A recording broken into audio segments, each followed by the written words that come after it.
बिरोहियों का मुख्तसर सा काफिला पहाड़ी इलाके से गुजर रहा था। मौसम सरमा की शुरुआत थी। पहाड़ी ज़मीन से खुश्क हवा बारीक बारीक कंकरियों को धकेलती जा रही थी। उनके पास 2-3 बैल थे जिन पर सामान लदा हुआ था। एक ऊँट जिस पर बांध की लाठियाँ सिंध में बेचने के लिए रखी हुई थी। उनके पीछे 2 कुत्ते दुमहिलाते भागते हुए आ रहे थे। मर्दों के पैर नंगे, फटी हुई पुरानी शलवारें, सर पर सितारों से कढ़ाई की हुई मेली कुचली टोपियाँ, मट्टी और धूल से अटे हुए बड़े बड़े खुश्क बाल। औरतें खूबसूरत कढ़ाई से बुने हुए लंबे घाघरे पहने हुए थीं। बैलों पर बड़े बड़े बोरे रखे हुए थे जिन पर भेड़ों और बकरियों की ऊन से बनी हुई रस्सियाँ पड़ी थी। छोटे बच्चे बैलों की पीठ पर चढ़े हुए थे। उनके वालिदैन के हाथों में पतली पतली छड़ियाँ थीं जिनसे वो बैलों को हाँकते हुए आ रहे थे और सुरीले अंदाज में ही हूँ की आवाज़ें निकाल रहे थे। शक्ल और शबाहत के खूबसूरत और बदन की बनावट इंतहाई शानदार। ये काफिला एक जगह ठहरा तो सूखी हुई रोटियां एक बोरी से निकालकर सबको दी गई।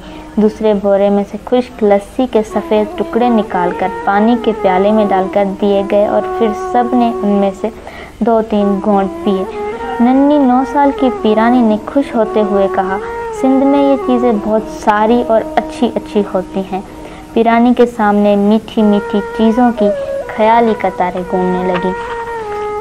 सिंध में ये लोग घास की बनी हुई झोंपड़ियों में रहे, घास पर सोए और उन्होंने घास के जूते बनाकर पहने और बांस की लाठियाँ और भेड़ों की ऊन से बनी हुई रस्सियाँ बेची और बचा कुचा अनाज इकट्ठा करके साफ करके अपने पास रख लिया।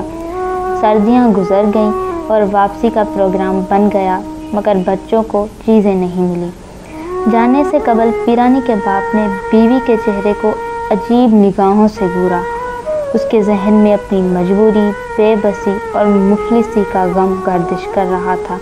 पीरानी की माँ ने खौफज़दा होकर पीरानी के लिबास की तरफ देखा जो उसने अभी अभी धोकर सूखने के लिए डाला था। उसकी खामोश और बेबस आँखों में इनकार न था। पीरानी का बाप साथ वाले गांव गया तो देखा एक जगह कुछ लोग बैठे हुए हैं। उसने सबको सलाम किया, फिर बोला, भाइयों, क्या रिश्ता चाहिए? पीरानी का बाप का मतलब बेटी को बेचने का था। सिंध में रिश्तों की कमी थी, कितनों की मन्नतें मानी हुई थी। बादशाह पीर सब की मुरादें पूरी करे। लालू के बाप ने बेटे पर नज़र डाली जिसकी नसें अभी भीगी थी। बारी आवाज़, दाढ़ी के हल्के हल्के बाल आ चुके थे। 2-3 लोग लालू के बाप के साथ गए। बिरोहियों के कुत्ते उन्हें देखकर भौंकने लगे और बेइंतहा शोर मचाने लगे। पीरानी की पीठ खुली हुई थी और बाल बिखरे हुए थे।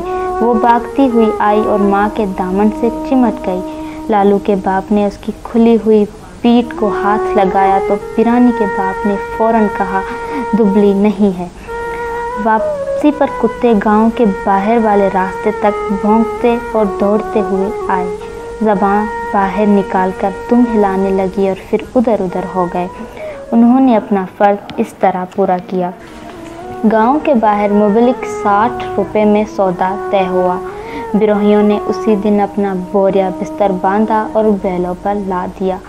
बच्चे गांव, पहाड़ और पहाड़ी बेरों की बातें कर रहे थे। लालू का गांव रास्ते में ही था। पीरानी की माँ पीरानी के साथ कदम से कदम मिलाकर चल रही थी। बाप ने भी एक उंगली बेटी के हाथ में दे रखी थी। अचानक पीरानी बोली, बाबा अब गांव चलें? बाप ने गर्दन हिलाकर हाँ का इशारा तो किया, मगर उसका दिल चल रहा था। पीरानी की माँ ने यूँ महसूस किया जैसे कोई बड़ी सी चीज़ उसके सीने में अटक गई है जो बाहर निकलने के लिए तड़प रही है। लालू के घर वाले पहले ही इंतज़ार में बैठे थे। पीरानी की माँ ने मशीनी अंदाज में झपट कर पीरानी को उठा लिया और अपने सीने से लगाया। माँ और बेटी दोनों के दिल में बड़ी तेज़ी से धड़कने लगे। लोग इकट्ठे हो गए। पीरानी के बाप ने कांपते हुए हाथों से पीरानी को माँ की बाहों से छुड़ाया। माँ का कलेजा शिद्दत और गम से फटने लगा। इंतड़ियाँ कटने लगी। दिल की सदा लगाई, हाय मेरी नन्ही पीरानी। पीरानी ने दिल दहलाने वाली चीख मारी जिसे सुनकर दरख्तों के बैठे हुए परिंदे अपने पर फड़फड़ाकर उड़ गए। लालू के बाप ने ज़मीन पर लूटती हुई पीरानी को दबोच लिया। पीरानी के बाप उसकी आंखों से आंसू और नाक से पानी बहकर उसकी उलझी हुई दाढ़ी से टपक रहा था। वो अपनी तड़पती हुई बीवी को रोक रहा था। काफिला अपनी मंजिल की जानिब चल पड़ा। पीरानी ने सिसकते हुए बाबा और अम्मा पुकारा। पीरानी की माँ को पीरानी का बाप घसीटता हुआ ले गया और दूर से आवाज़ आती रही, ओ मेरे अल्लाह, मेरी नन्ही पीरानी। उस पहाड़ को आग लगे, सिंध आबाद रहे, मेरी नन्ही पीरानी। वो अपने बाल नोच रही थी। वो लोग तड़पती और भुलकती हुई पीरानी को घर ले आए। वो रोने पीटने और ईड़ियाँ रगड़ने लगी। वो बार बार भाग रही थी। लालू दौड़ता हुआ गया और कुछ चीज़ें खरीद लाया। उन्होंने ज़बरदस्ती पीरानी के मुंह में मिश्री की डली डाली, जो झटके से बाहर निकल आई। उसके बचकाना कमज़ोर गले में से ज़ोरदार आवाज़ आने लगी। सिसकियों में डूबे हुए टूटे फूटे अल्फाज में बाबा अम्मा निकल रहा था, मगर उससे किसी ने जवाब न दिया। लालू आग बगोला हो गया, छुरी लेकर आया, आंखें दिखाते हुए कहा, खामोश हो जा वरना तुझे कत्ल कर दूंगा। मिट्टी पर पड़ी हुई पीरानी अपनी रही सही ताकत से चीखी। बीबी बागुल ने अपनी छोटी बेटी को खींचकर अपने सीने से लगा लिया। बकरी अपने कान खड़े करके चिल्लाई और अपने बछड़े को चाटने लगी। पीरानी आज भी जिंदा है। उसका एक बेटा पुलिस में है और दूसरा जेल में।